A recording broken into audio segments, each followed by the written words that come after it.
We are at the IM Katowice major. The New Legend stage is slowly coming to the end. We are here with FalleN. MIBR have made it through with a 3-1 record.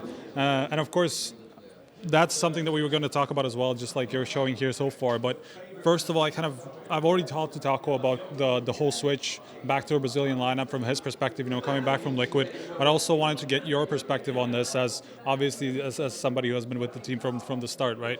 So just tell me how you've kind of dealt with coming back to that same lineup that you had, maybe what has changed in that time that you've been apart, basically. Hello, everyone. Getting back with the Brazilians again was something we're looking forward this year, and we started thinking about that at the end of the last season. First, because we thought the experience speaking English should be much easier for us, and in the end, it wasn't that easy. Yep. But we kind of dealt and tried our best to make it work, and we almost worked for a couple events. Like we were close to winning some good titles, but we're unfortunately losing in the end. And getting back with the guys again, it's something that really motivates all of us to try to recreate the same atmosphere and the same results we had in 2016 and 17. So we know there's a long way to go, but having Taco, Zils, and Phelps back, it's definitely something that we're looking forward to make it work again. What have been maybe? Did you really come back to kind of a similar style that you had back when you guys were together? Or do you feel like it's changed? The meta has changed enough for you guys to have to approach the game differently? To be honest, I think everyone, at least I can speak for myself, but Counter-Strike has been changing lately in the way people are playing. And now with the Augen meta, it's even more like people are really challenging and collecting information much more than they did in the past. So that definitely changed the way the game is being played on the high level. And having Phelps back and Taco back, at the same time we want to have the same like coordination and the same way of playing the game like we did before. We still need to do some adaptation because of how the game works nowadays. So we definitely need to learn some stuff together, and we're going through those things. Every match we're playing, that's why I think we can have a lot of success in the future, because we are treating every match like we did in the past. There's always something to learn, and it's happening already on this major. Every match we play it, even if we lost or we won, we are learning a little bit of something else. So the team has we need a lot of time to grow more in those aspects to really get all those situations ready and easier to understand and make the right actions during the match. So still a lot of work to do, but we are trying to adapt ourselves. We know that we can't be stuck on what we did in 2017. Like the game's a little bit different nowadays. Right. Now, obviously, you ended up with a 3-1 record, but the start was not really up to par, really. Taco said it was kind of down to nervousness and just being a slow start because of how long you guys were outside of the LAN environment. It's almost 3 months. So is that something that you agree with? Do you just see it as a slow start because of kind of like maybe rustiness? To be honest, the problem with Counter-Strike, on my point of view nowadays, is you go for practice online. We played 18 days of boot camp, right? Yeah. And people on the practice, they're gonna give you all the kills. They're gonna really be challenging. If there is 3 options to go for a play, they will choose the one that's careless, the one that they get more info. So when we're playing those practices, even though sometimes we're playing good teams and situations themselves are going to solve by themselves, because people are going to look for those plays. And we play Cloud9, they're just smarter than us. Like, they're not looking for those fights. They only put the upper, taking those risks.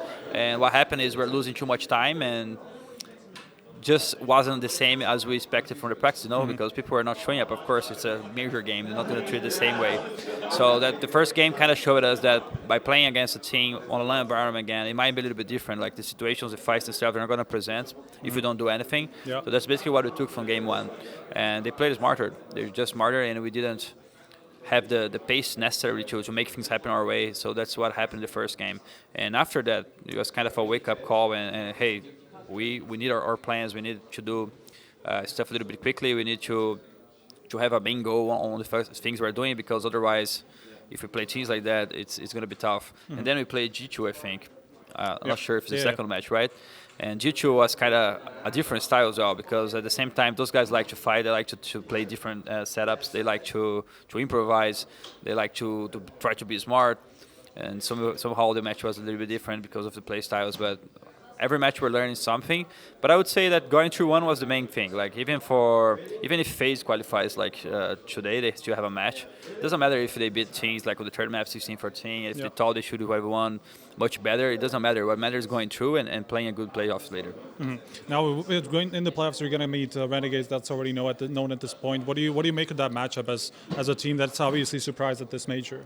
Well, they're definitely looking very good. I watched a couple of their matches even before knowing they would be our next opponents, and their comeback against Astralis was very beautiful to watch.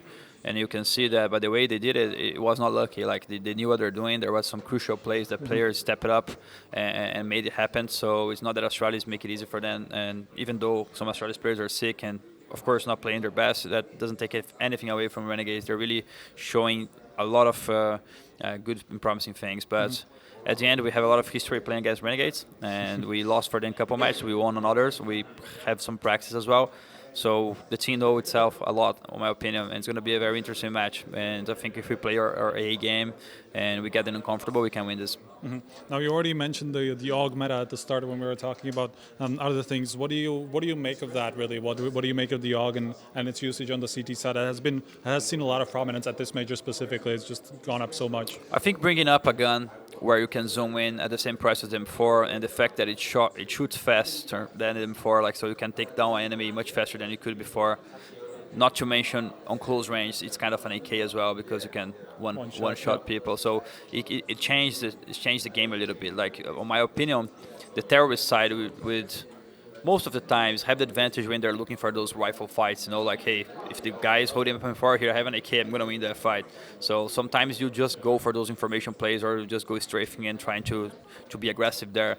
But now one misstep, you're dead. Like the guy's holding an off angle with the AUG, one misstep, you are dead. So it's a little bit harsh for the terrorists now to be collecting those infos that they were getting before. But I don't think this is bad or good. I think it's just different. And of course, it's changing the game a lot. Yeah. But in my opinion, it's the first time that we see CTs being able to solve problems. Like, how can I hold this position without any nade? Like, how can I hold this and get the first kill? Like, risking myself, because in the past, CTs would try to play more collectively in order to don't have to assume those fights. Yeah. But in fact, now the Ts have to be a little bit more worried. Hey, should I really commit to that rifle fight? Because you can lose now. You can lose much more. So it's very interesting to have this meta. I just think to adjust it, to make it a little bit more fair. The AUG needs to drop just a little bit the fire rate, just to make it a little bit better than M4, but not too much as it is right now. I think it's still firing too fast, and I think the price should go for 3.4, just because on a situation where both teams are struggling economically and you have to decide which gun you're going to buy, either you go for this AUG where you can have all those advantages, or you go for a smoke, for example, or double flashes, Yeah. So one flash actually, and a decoy maybe. But yeah, I think you need to be a little bit. The price needs to be a little bit. What's the word? Higher. It needs to be higher than the other one. Now, the last thing I wanted to ask, obviously this major is one where we see a new seating in place. Well, kind of new because we already saw it in Chicago, but obviously the reseeding in between rounds isn't new to the majors. What do you make of this change as one of basically favorites as the teams well, chose the format, you guys? Right? Huh? About the format of the tournament? Yeah, exactly. The seeding and reseeding in between rounds and everything like that. I think it's very good. Because I'm remembering here the major. I think it was the major Immortals played the finals with Gambit. Krakow. Yeah, and that's the major we played against Australis in the quarters. Yeah. And I think that happened because we lost for Bake one match or something like that. Well, you were the 2-3-1 teams basically. Yeah, 3-1. Yeah, and that was kind of tough because we were the favorite teams of that tournament, if I'm not wrong, and we kind of got ourselves in the quarters. And in the end, it decided the major for us right there. But of course, it can happen the same here. Like in the end, it's always going to depend if the underdogs are going to show up and get wins that they're not supposed to. But the fact is, it's harder for the underdogs to get those wins. So when they get it, it's legit. Like when people come here and like you saw complexity, the teams they had to play against here to try to qualify, that's very difficult. I think if they had a better seed, if they had better, easier opponents, maybe they would have gone through, to be honest. So it makes the better teams' life a little bit easier, in my opinion, which I think it's fair, because if the better teams, you really want to see them in the playoffs, right?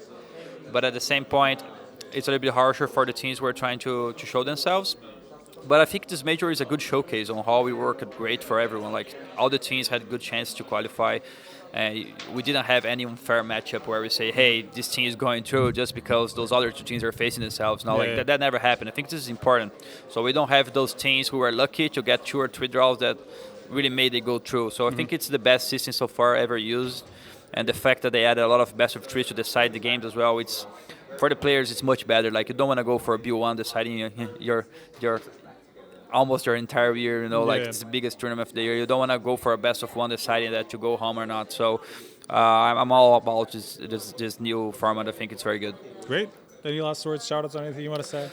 Just would like to thank everyone who has been cheering for us since the beginning, and now everyone who's following now the Brazilian lineup again. And we're putting the hard work. We're trying our best to get back on the top level again and to be playing the best Counter-Strike as we did in the past years. And I think we can do it. We just still need your support, and we need some time. So I hope you guys keep following us and keep giving your energy. Thank you very much.